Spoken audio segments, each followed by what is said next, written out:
চার ছক্কার আধুনিক ক্রিকেট বোলারদের জন্য বেশ কঠিন হলেও অনেক বোলারই ছিলেন ব্যাটারদের আতঙ্কের নাম, যারা বল হাতে তুলে নিলেই ব্যাটাররা হয়তো মনে মনে স্মরণ করতেন সৃষ্টিকর্তাকে। তেমনই এক বোলার শ্রীলঙ্কার কিংবদন্তি লাসিথ মালিঙ্গা। ক্রিকেটকে বিদায় বলার আগে আন্তর্জাতিক ক্রিকেটে সর্বোচ্চ 5 বার হ্যাট্রিক করেছেন কিংবদন্তি এই বোলার। মালিঙ্গার অবসরের কয়েক বছর পরও তার রেকর্ড ভাঙ্গা তো দূরে থাক, তাকে স্পর্শও করতে পারেনি কেউ। আন্তর্জাতিক ক্যারিয়ারে তার প্রথম হ্যাট্রিক এসেছিল 2007 সালের বিশ্বকাপে দক্ষিণ আফ্রিকার বিপক্ষে। সেটি কেবল একটি হ্যাট্রিকই ছিল না, ছিল টানা 4 বলে 4 উইকেট নেওয়ার বিশ্ব রেকর্ড। মালিঙ্গার পর বিশ্বকাপে আর কেউ করতে পারেনি এমন কিছু। স্যান্ডেলিনা সো, রূপচর্চায় আভিজাত্য। 2007 সালের পর 2011 বিশ্বকাপে আবারও এক হ্যাট্রিক করেন কিংবদন্তি এই বোলার। 2007 সালে দক্ষিণ আফ্রিকার বিপক্ষে করলেও 2011 সালে হ্যাট্রিকটা এসেছিল কেনিয়ার বিপক্ষে। কেনিয়ার নাম শুনে দুর্বল প্রতিপক্ষ ভাবার কোনো সুযোগ নেই, কারণ সে সময় কেনিয়া বাংলাদেশের চেয়েও ভালো অবস্থানে ছিল।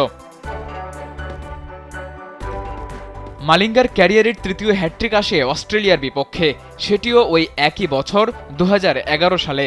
সেবার ঘরের মাঠে অস্ট্রেলিয়ার মিচেল জনসন, জন হেস্টিংস আর শাভিয়ার ডোহার্টিকে সাজঘরে ফিরিয়ে তৃতীয়বারের মতো হ্যাট্রিকের স্বাদ পেয়েছিল শ্রীলঙ্কার অন্যতম সেরা এই পেসার। প্রথম 3 হ্যাট্রিক ওয়ানডে ফরম্যাটে হলেও পরের হ্যাট্রিকের জন্য তিনি বেছে নেন ক্রিকেটের ছোট্ট সংস্করণ টি-20 ফরম্যাট। এই ফরম্যাটে তার প্রথম হ্যাট্রিকটা আসে বাংলাদেশের বিপক্ষে। 2017 সালে সিরিজের দ্বিতীয় টি-20তে টানা 3 বলে 3 আউট করেন তৎকালীন অধিনায়ক মাশরাফি বিন মর্তুজা, মুশফিকুর রহিম ও মেহেদী হাসান মিরাজকে। ক্যারিয়ারের শেষ ও পঞ্চম হ্যাট্রিকটা আসে 2019 সালে নিউজিল্যান্ডের বিপক্ষে টি-20তে। সেই ম্যাচে তিনি প্রমাণ করেন বয়স কেবলই এক সংখ্যা, আর এই হ্যাট্রিকেই তিনি পেছনে ফেলেন পাকিস্তানের কিংবদন্তি ওয়াসিম আকরামকে। তার হ্যাট্রিক সংখ্যা ছিল 4টি। আন্তর্জাতিক ক্রিকেটে 5টি হ্যাট্রিক করে লাসিথ মালিঙ্গা এখনও অবস্থান করছেন অনন্য এক উচ্চতায়। মালিঙ্গার 5 হ্যাট্রিকের রেকর্ড তো বটেই, এর বাইরেও 4 বলে 4 উইকেট নেওয়ার কীর্তিতে মালিঙ্গা আছেন সবার ধরাছোঁয়ার বাইরে।